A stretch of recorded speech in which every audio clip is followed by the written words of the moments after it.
It is only a madman that will go to bed when his roof is on fire. But I also wanted you to ask if any of these, if your previous investigative reports, the money that, of course, was seized by the United States government allegedly from the president-elect, the connections, if any of these things have similar connections, the allegations of drugs and drug funding, as alleged, if any of these things have the same, if they're connected in any way.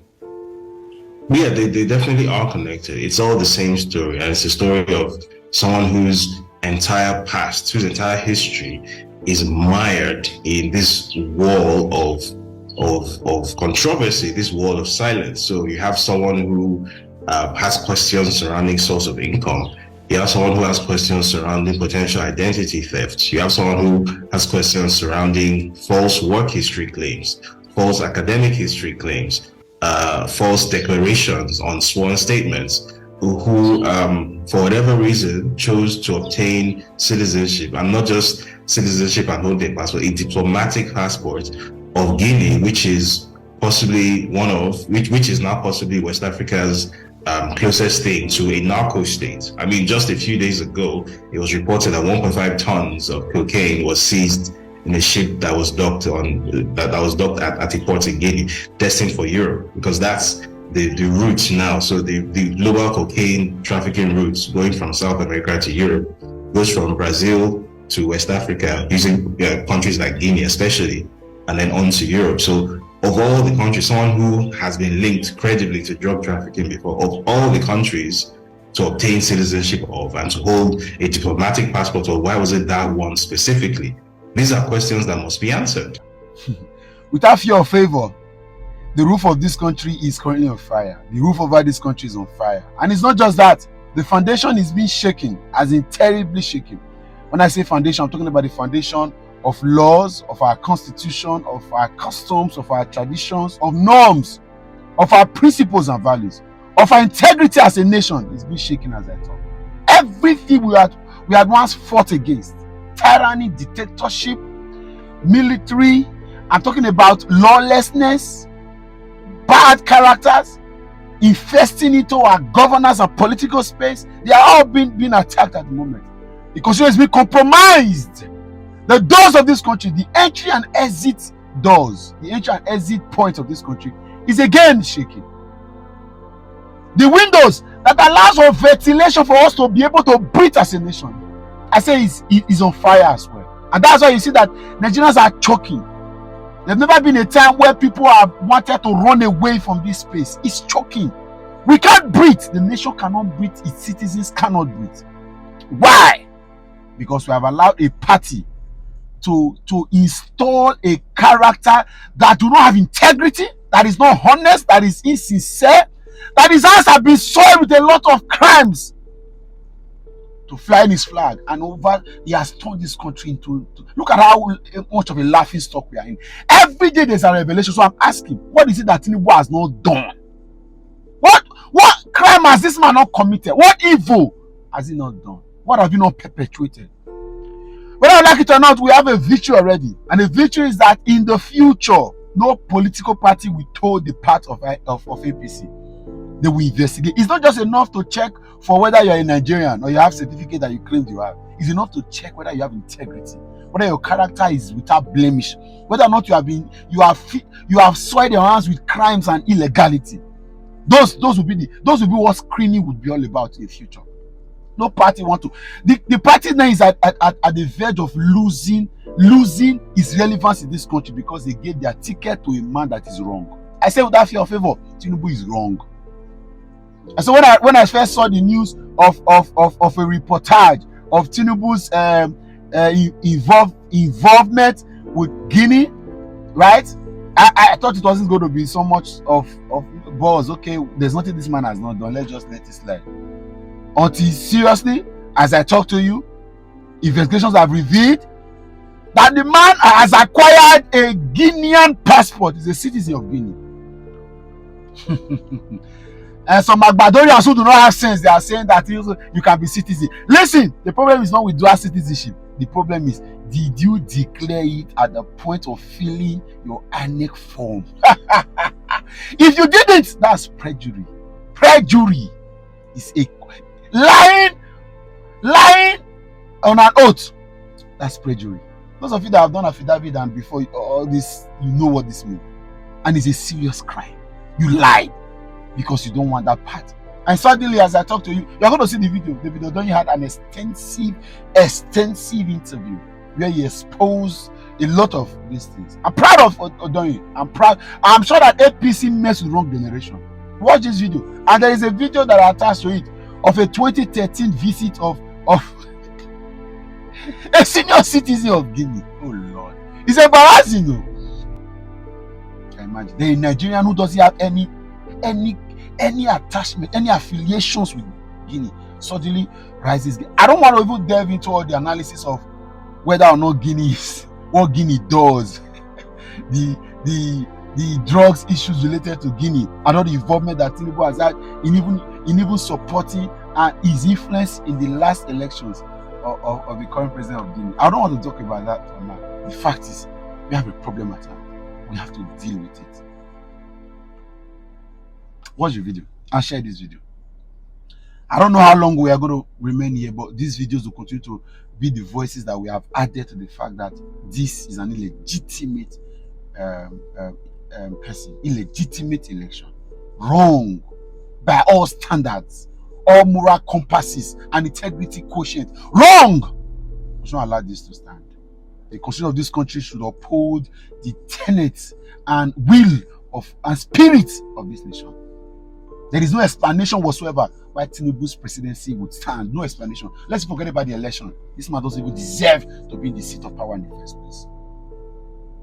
And this will help us to begin to know who we project to becoming public office holders in this country. Watch this video, share this video. May God help Nigeria. Let me start from the issue with my account being suspended. It hasn't actually been suspended, it's just been temporarily locked. Which is what happens when a certain number of accounts reports a post of yours, and then Twitter automatically responds by locking your account and then gives you the choice to either delete the content and immediately regain your account, which I can still do if I want, or to go through the appeal process if one believes one hasn't done anything wrong. In this case, I clearly haven't done anything wrong because according to Twitter's own platform policies, the policy on privacy of information doesn't apply when the subject is a public figure and when the post is done in public interest, which is what this is. Now, what has happened here is I actually got hold of this document quite a number of months ago. I wasn't able to put it out at the time because there was a fear that it might be traceable back to the source. I was told by the source that I should give a certain period of time before putting this out there, which is why I waited until a few days ago to put this out.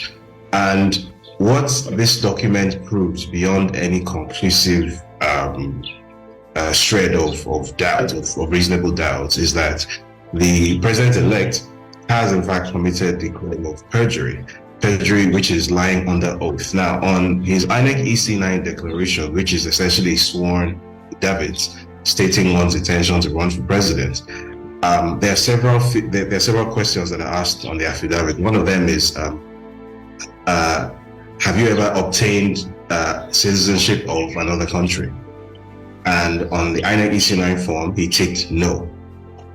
Now, this document proves that he has in fact obtained citizenship of at least one other country that we know of, which happens to be Guinea. Now, one can have several theories as to why, in the first place, what he was doing with the Guinean diplomatic passports in the first place, but that's not the issue. The issue is simply that he did not declare this on his EC9 declaration. He told a lie on his sworn declaration, which is the crime, which constitutes the crime of perjury.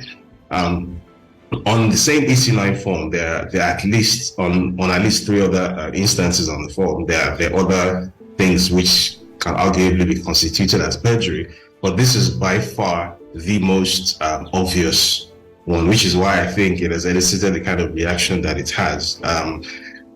If there's something close to well, I won't call it a regret, but the ongoing presidential election petitions, which have been lodged by the two main opposition candidates, Abubakar Atiku Peter Obi, for whatever reason, haven't made direct mention of this issue. One would hope that maybe they might be able to add this issue in, but because the point is, if one is going to become president of Nigeria, then the process by which one becomes president of the country must be valid. Now, if the INEC EC9 declaration, with which one declared one's intention to run for president, has fraudulent information on it, has false information on it on its sworn statement, then what that simply means is that the person who has filled in that false information under oath is not just unqualified to run for president. Under Nigerian law, perjury is a very serious offense that attracts 14 years in prison. So these are issues that the Nigerian court system must answer.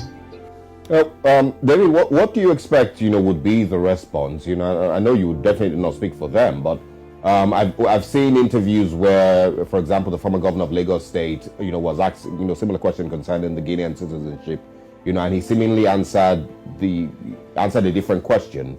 And there's also been some type of distraction between what exactly your points are, which are perjury. Some people have tried to make it he could be disqualified from running from, being president-elect, or some of all of that because he has double citizenship or dual citizenship, which of course Constitution clearly states that you cannot have if you're going to be president, some of all of that.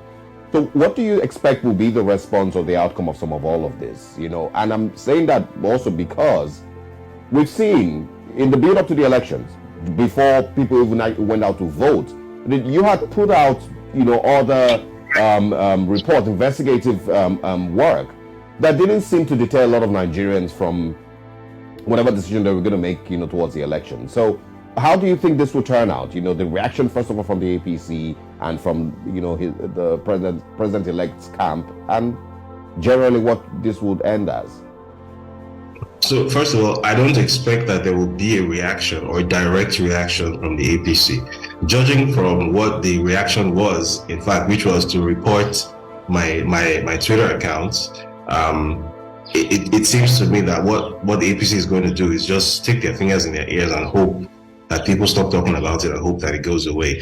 Bear in mind that this isn't the first time that I specifically have raised the issue of perjury. I published a story about it in November, which wasn't focused on this particular instance of perjury. But as I said, there were several other instances of perjury on the INEC EC9 declaration. I put forward evidence in that article, for example, that the Chicago State University certificate, which is submitted with INEC EC9 declaration, was in fact a forgery. And on the INEC EC9 declaration, one of the questions asked is, have you submitted a forged certificate to INEC? It takes no. I presented very compelling evidence that what he submitted to INEC was blatantly a forgery. So after I put the story out in November, there was a very, very, very loud and pointed silence from the camp of the APC because there was simply no defense. And I don't expect this time to be any different. I don't expect them to come out and actually attempt to address this directly because, again, there is simply no defense. It is very cut and dried what has happened here. What I suspect will happen is more people will continue doing what the outgoing Minister of Works did in his most recent TV appearance, where he sort of obfuscated the issue and started sort of raising a related issue, which is more or less a red herring, which is the issue of whether under the Constitution, someone with dual nationality is allowed to run for president. The reason I call that a red herring is that there is actually it's a legal gray area. So there is, I believe, Section 38 of the Constitution, which states that someone who is running for president is not allowed to have dual citizenship, except they had that citizenship from birth. That if you obtained citizenship, then you're not allowed to run for president of Nigeria. However, there is case law precedent which states something different, which states that as long as you have Nigerian citizenship, the fact of having dual citizenship does not supersede your right as someone with Nigerian citizenship to run for president. So, which is why I said it's a bit of a red herring, right? Because you can argue back and forth all day, but the real issue for me is the fact that there has been a very, very clear and obvious instance of perjury, something which is clear and obvious even to a legal lay person, that this person has lied under oath. I mean, you've highlighted that really there's going to be some back and forth as regards Section 28 sub 1 and Section 137 sub 1, and what the court interprets these to mean, as well as the cases that have been established before. Let's talk about you, David. There are some who think that this might have been a case of a personal vendetta that you might have against not just the president-elect, but against the political party of the All Progressives Congress. What are your reactions to that? Well, my reaction is the same as it always is, which is that have I presented evidence or not to back up my claims? Have I said something that is true or not? Have I told the truth or have I told a lie?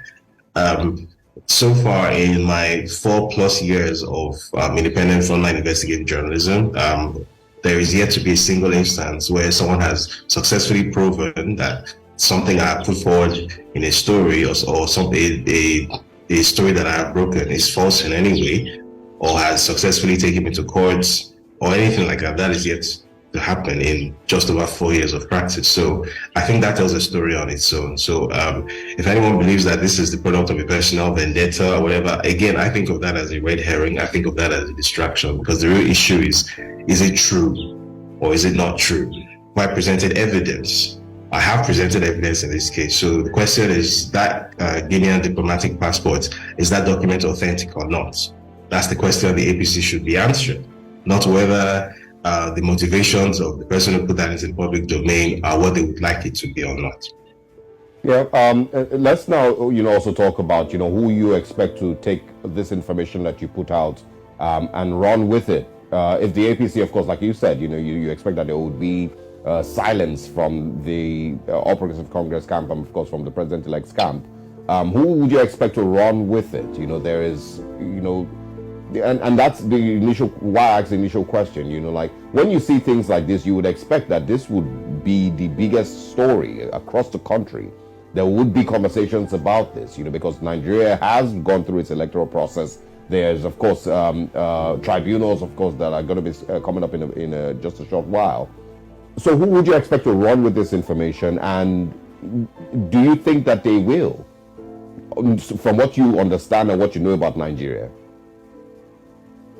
So from what I understand, the two major presidential post-election petitions going on, that's that of Peter Obi and that of Atiku Abubakar, both have a chance to differing extents of actually being able to possibly introduce this as evidence or as issues in the ongoing petitions. From what I've been made to understand, from advice from a frontline legal practitioner, the presidential petition of Atiku Abubakar was worded in a more open-ended way, which might lead to that particular petition being more able to potentially introduce this as an issue in court. The Peter Obi petition, not so much, but there's also a limited possibility of somehow maybe being able to introduce it in another guise, since perjury was also mentioned in that petition. But ultimately, it will be down to the court actually, or the tribunal actually, to decide whether or not to actually admit this as an issue or to admit this as evidence. But be that as it may, I believe even without this, there was already very strong and compelling evidence of the APC's presidential candidate having blatantly perjured himself on the EC9 declaration, and I believe both opposition parties have been aware of this since last year. So I don't know what their strategies are, or whether they actually intend to introduce it. Certainly, neither of them has actually reached out to me to get hold of this information or to try and get more background on it. But basically, I'm kind of like you in this situation. I'm a spectator like anyone else. I'm waiting to see what's going to happen. I just want to clarify, did you say that they have reached out to you, or none of them have reached out to you yet? No, they haven't. Neither of them has reached out. All right. I think on a final note for me would be, you tread in really, really complicated waters, David. What is it that gives you the courage to keep treading in these uncomfortable waters and staring uncomfortable conversations without fear for yourself? Well, it's because I believe that in a country of 200 million people, thereabouts, it's not possible that the entire media landscape of our country, of such a very large country, should be subsumed to the interests of such a tiny group of people. I don't believe that it's possible that in a country this big and with the sheer number of journalists and the diversity of media platforms that there are, it should be so difficult to introduce this as an issue, as a valid issue. So the sort of media blackouts which has been enforced on this and other related issues specifically relating to that specific political candidate, I have an issue with that, right? Because if this person hasn't actually come into office yet and is already able to impose such, blatant media blackouts on discussing real issues, then what that tells me is that if this person is actually sworn in, this person is actually allowed to take office, then journalism is an endangered species in Nigeria. So there has to be at least one person from within the ecosystem that is willing to act in an unconventional manner, or to act in ways that maybe journalists are not typically expected to act in this part of the world, and to say, look, this is what the situation is, this is the evidence, and this can't go away, this shouldn't go away, regardless of what the impact is on the potential for personal endangerment or whatever. The truth is that 200 million lives are at stake here. So this has to be addressed. This cannot just go away. Our lives have value. I also, want to quickly mention, we live in a country where we saw former Chief Justice Walter Onoge, kicked out for something that normally Nigerians would, the way Nigerians are, you normally would say, oh, that's not even a big issue, but he was kicked out of office, for stuff like that. So you would expect that same country would see perjury as something, if found guilty, if these things are investigated by the right offices, and the president-elect found guilty, then you would say, okay, maybe perjury will be a big enough issue for us to have another look at the president-elect, and if he will be sworn in and some of all of that. But Nigeria is an interesting place. But I also wanted to ask if any of these, if your previous investigative reports, the money that of course was seized by the United States government allegedly from the president-elect, the connections, if any of these things have similar connections, the allegations of drugs and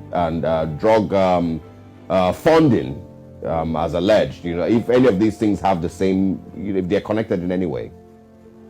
Yeah, they definitely are connected. It's all the same story, and it's a story of someone whose entire past, whose entire history is mired in this wall of controversy, this wall of silence. So you have someone who has questions surrounding source of income. You have someone who has questions surrounding potential identity theft. You have someone who has questions surrounding false work history claims, false academic history claims, false declarations on sworn statements, who for whatever reason chose to obtain citizenship, and not just citizenship and hold a passport, a diplomatic passport of Guinea, which is possibly which is now possibly West Africa's closest thing to a narco state. Just a few days ago, it was reported that 1.5 tons of cocaine was seized in a ship that was docked at a port in Guinea, destined for Europe, because that's the route now. So the global cocaine trafficking routes going from South America to Europe goes from Brazil to West Africa, using countries like Guinea especially, and then on to Europe. So of all the countries, someone who has been linked credibly to drug trafficking before, of all the countries to obtain citizenship of and to hold a diplomatic passport, or why was it that one specifically? These are questions that must be answered. And so far, there has been no answer. And we see you trying to do more work in unearthing some of the reasons why this is happening, and how the answers to some of these questions like you have posed. Yes, absolutely.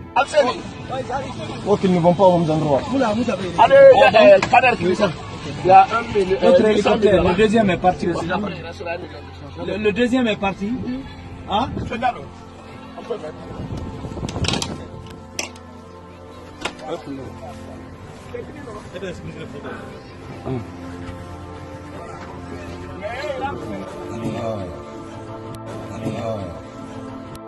Oh.